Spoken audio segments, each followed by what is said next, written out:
ಮಂದರ ಪರ್ವತವನ್ನು ನಾನೇ ಭೂಮಿಯಿಂದ ಮೇಲೆತ್ತುತ್ತೇನೆ.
ನಾರಾಯಣ ಚಕ್ರಧಾರಿ, ನಿನ್ನ ಶಕ್ತಿಯೇ ಶಕ್ತಿ, ನಿನ್ನ ಮಹಿಮೆಯೇ ಮಹಿಮೆ. ನಾರಾಯಣ ನಮೋ ನಮಃ, ನಮೋ ನಮಃ.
ದೇವ ಮಹಾಮಹಿಮ, ನೀವು ನನ್ನನ್ನು ನಿಮ್ಮ ಪರಮ ಪವಿತ್ರವಾದ ಕೈಗಳಿಂದ ಎತ್ತಿ ನಿಮ್ಮ ಹೃದಯದ ಸಮೀಪ ತೆಗೆದುಕೊಂಡು ಹೋಗಿ ನಿಮ್ಮ ಹೃದಯದ ಸಾಮೀಪ್ಯ ಭಾಗ್ಯವನ್ನು ನನಗೆ ಕರುಣಿಸಿದ್ದೀರಿ.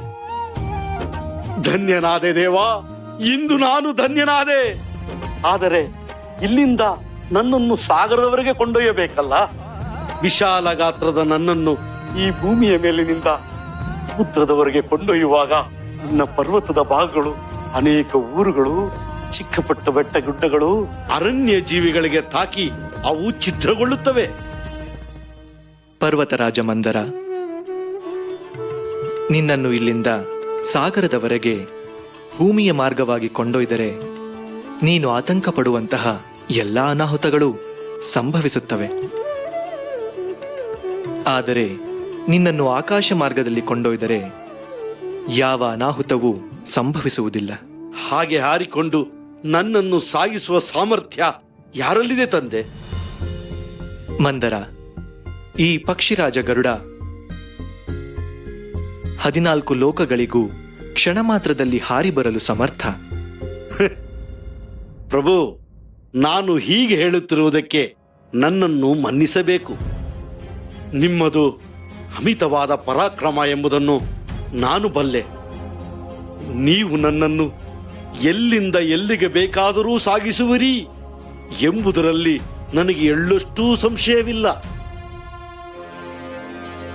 ಆದರೆ ಅಂತಹ ಶಕ್ತಿ ಈ ಪಕ್ಷಿರಾಜ ಗರುಡನಲ್ಲಿ ಇದೆ ಎಂಬುದರ ಬಗ್ಗೆ ನನಗೆ ಸಂಶಯವಿದೆ.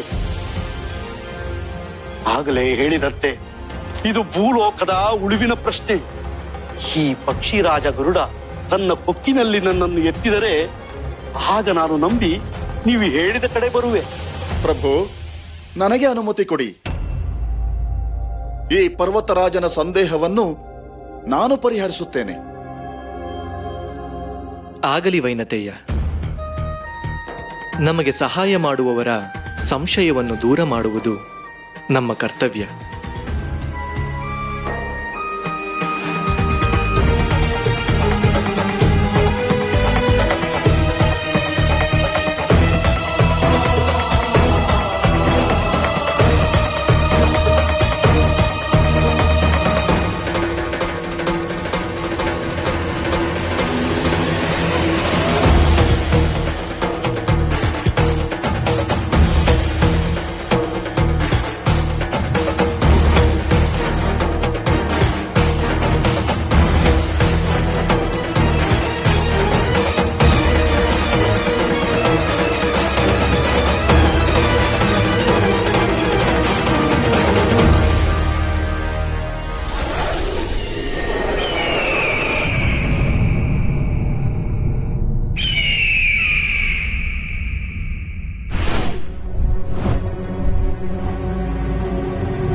ಪಕ್ಷಿರಾಜ, ವೈನತೆಯ, ಶ್ರೀಮನ್ನಾರಾಯಣನ ವಾಹನನಾದ ನೀನು ಪರಮಭಾಗ್ಯವಂತ.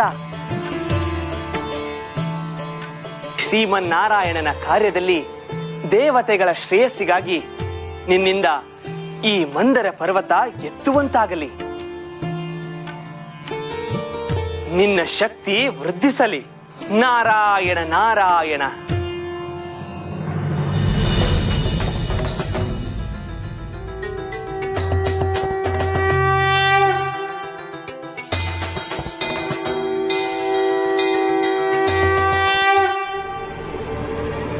ವಿಷ್ಣು ವಾಹನ, ನಿನಗೆ ಜಯವಾಗಲಿ. ನಿನ್ನ ಪ್ರಯತ್ನ ಸಫಲವಾಗಲಿ.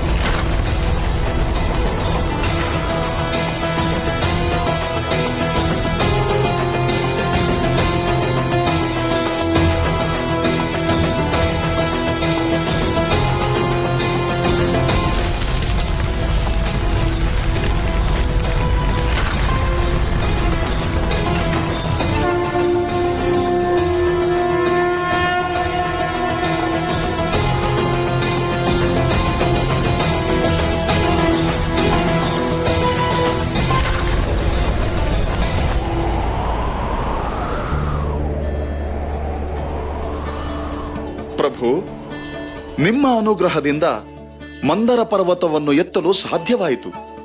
ನಿಮಗೆ ನಮೋ ನಮಃ.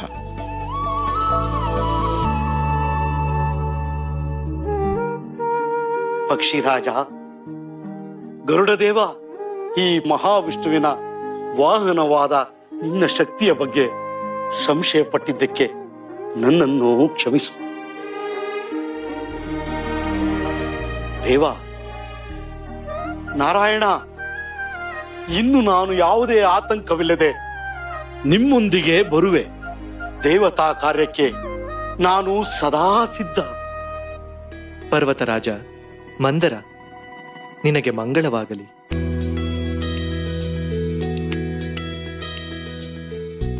ಈ ದೇವತಾ ಕಾರ್ಯಕ್ಕೆ ನೆರವಾಗುತ್ತಿರುವ ನಿನಗೆ ಕೀರ್ತಿ ಲಭಿಸಲಿ.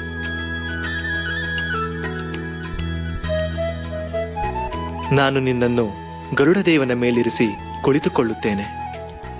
ಗರುಡದೇವ ಸಾಗರದತ್ತ ನಮ್ಮನ್ನು ಆಕಾಶ ಮಾರ್ಗವಾಗಿ ಕೊಂಡೊಯ್ಯುತ್ತಾನೆ.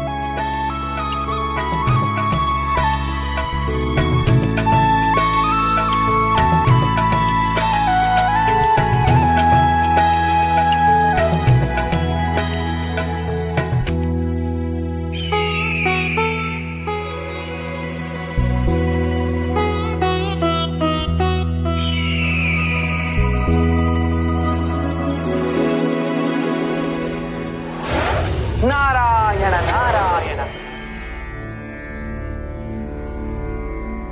ಅದಿತಿ ಮಾತೆಗೆ ಪ್ರಣಾಮಗಳು. ದೇವಋಷಿ, ನನ್ನ ಮಕ್ಕಳ ಚಿಂತೆಯನ್ನ ದೂರ ಮಾಡುವಂತ ಸಮಾಚಾರವಿದ್ದರೆ ಅದನ್ನು ಬೇಗ ಹೇಳುವ ಕೃಪೆ ಮಾಡಿರಿ. ಹೇಳುತ್ತೇನೆ ಮಾತೆ, ಹೇಳುತ್ತೇನೆ. ಈಗ ತಾನೇ ಮಹಾವಿಷ್ಣು ಮಂದರ ಪರ್ವತವನ್ನು ಗರುಡನ ಮೇಲೆ ಇರಿಸಿಕೊಂಡು ಆಕಾಶ ಮಾರ್ಗವಾಗಿ ಸಮುದ್ರದ ಕಡೆ ಆಗಮಿಸಿದ್ದಾರೆ.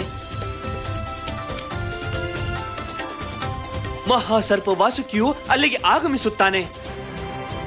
ನಂತರ ಸಮುದ್ರ ಮಥನ ನಡೆಯುತ್ತದೆ. ಅದರಿಂದ ದೇವತೆಗಳಿಗೆ ಅಮೃತ ಲಭಿಸಿ ದೇವತೆಗಳು ಅಮರರಾಗುವ ಗಳಿಗೆ ಹತ್ತಿರವಾಗುತ್ತದೆ. ನೀವು ಈಗ ಚಿಂತೆಯನ್ನು ಮರೆಯಿರಿ.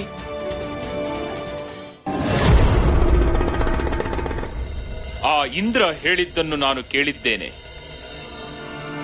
ಆದರೆ ಅದರೊಡನೆ ಏನು ಬರುವುದು ಅಥವಾ ಬೇರೆ ಏನೂ ಬರುವುದಿಲ್ಲವೇ ಎನ್ನುವುದು ನನ್ನ ಚಿಂತೆ. ಅಮೃತ ಬರುವುದಕ್ಕೂ ಮುನ್ನ ಸಾಗರದಲ್ಲಿ ಅಡಗಿರುವ ಅಸಂಖ್ಯಾತ ಅಮೂಲ್ಯವಾದ ಮುತ್ತುರತ್ನಗಳು ಮೇಲೆ ಬರುತ್ತವೆ. ಹೌದೇ ಗುರುದೇವ? ಅಮೂಲ್ಯವಾದ ಮುತ್ತು ರತ್ನಗಳು ನನಗೆ ಅತ್ಯಂತ ಪ್ರಿಯ.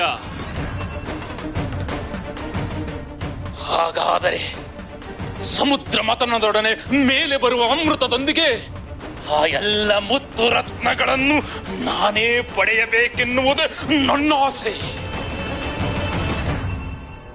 ಆದರೆ ಆ ನನ್ನ ಆಸೆಯನ್ನು ಪೂರೈಸಿಕೊಳ್ಳುವುದು ಹೇಗೆ? ಅವುಗಳನ್ನು ನಾನು ಹೇಗೆ ಪಡೆಯುತ್ತೇನೆ? ಪ್ರಭು, ನಮಗೆ ಬಂದಿರುವ ಸಂದೇಶದ ಪ್ರಕಾರ ಈಗಾಗಲೇ ಮಹಾವಿಷ್ಣು ಮಂದರ ಪರ್ವತವನ್ನು ಗರುಡನ ಮೇಲೆ ಇರಿಸಿಕೊಂಡು ಸಾಗರದತ್ತ ತೆರಳುತ್ತಿರುವರಂತೆ. ಹಾಗಾದರೆ ಅಮರತ್ವದ ಜೊತೆಗೆ ಅಮೂಲ್ಯ ಮುತ್ತು ರತ್ನಗಳು ಇಷ್ಟರಲ್ಲೇ ನನ್ನ ಕೈವಶವಾಗಲಿದೆ.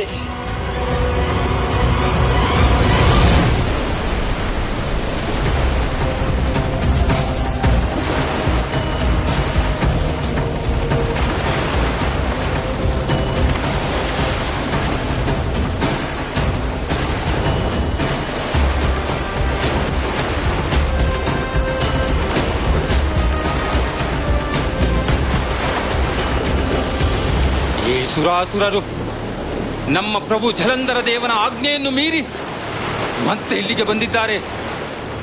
ಈ ಬಾರಿ ಇವರಿಗೆ ತಕ್ಕ ಶಾಸ್ತಿಯೇ ಆಗಬೇಕು.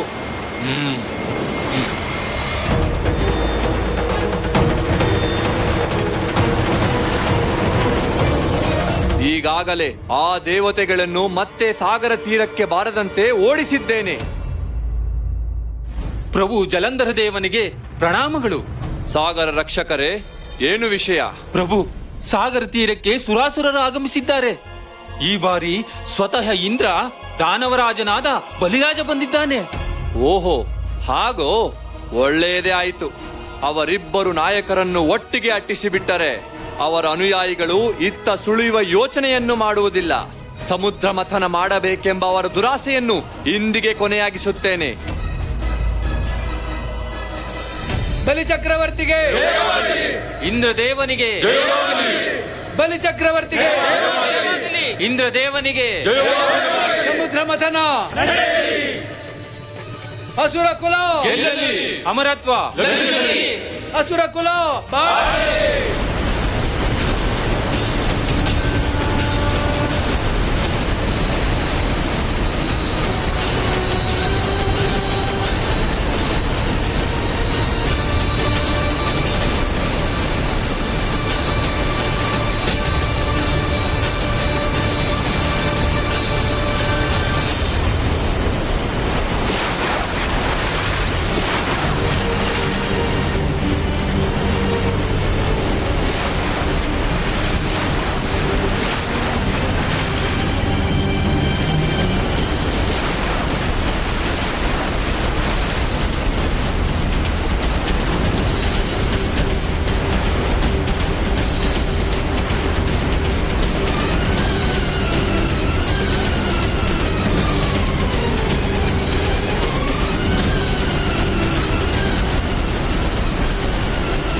ದುರಾಶಯ ದೇವತೆಗಳೇ, ದುರಹಂಕಾರದ ದೈತ್ಯ ಕುಲಾಧಮರೇ, ಕೇಳಿರಿ. ನೀವು ಈ ಸಾಗರ ಲೋಕದಿಂದ ಒಂದೇ ಒಂದು ಮುತ್ತಿನ ಚಿಪ್ಪನ್ನು ತೆಗೆದುಕೊಂಡು ಹೋಗಲು ನಾನು ಬಿಡುವುದಿಲ್ಲ.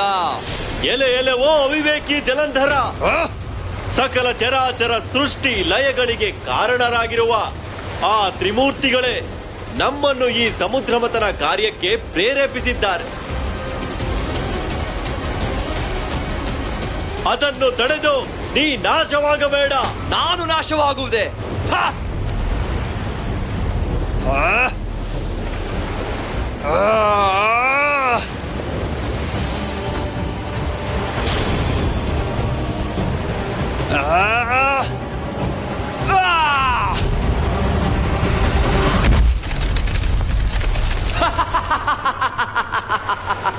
ತೊಲಗಿರಿ ಇಲ್ಲಿಂದ.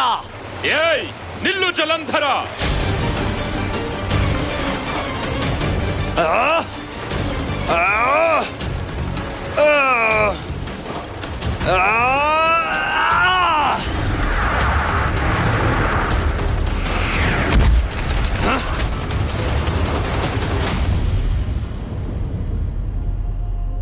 ಮಾತೆ, ಆ ಜಲಂಧರನನ್ನು ನಿರ್ಬಂಧಿಸದೆ ಸಮುದ್ರ ಮಥನದ ಕಾರ್ಯವೇ ನಡೆಯುವುದಿಲ್ಲ. ಅದು ನಡೆಯದೆ ಹೋದರೆ ಲಕ್ಷ್ಮೀದೇವಿ ಸಾಗರ ಲೋಕದಿಂದ ಮೇಲೆ ಬರುವುದಿಲ್ಲ. ವಿಷ್ಣುದೇವ ಲಕ್ಷ್ಮೀದೇವಿಯ ಸಮಾಗಮವಾಗುವುದಿಲ್ಲ. ದೇವಿಯರೇ, ಅದೆಲ್ಲವೂ ಸಾಧ್ಯವಾಗಬೇಕಾದರೆ ಸಮುದ್ರ ಮಥನ ನಡೆಯಲೇಬೇಕು. ಅದಕ್ಕೆ ಅಡ್ಡಿಯುಂಟು ಮಾಡುತ್ತಿರುವ ಜಲಂಧರನನ್ನು ನಿರ್ಬಂಧಿಸಲೇಬೇಕು. ಅದಕ್ಕೆ ಮಹಾದೇವನೇ ಮನಸ್ಸು ಮಾಡಬೇಕು. ನೀನು ಈ ಕೂಡಲೇ ಕೈಲಾಸಕ್ಕೆ ತೆರಳಿ ಜಲಂಧರನಿಂದ ಒದಗಿರುವ ಸಂಕಷ್ಟವನ್ನು ಮಹಾದೇವನಿಗೆ ತಿಳಿಸು. ನಿನಗೆ ಮಂಗಳವಾಗಲಿ.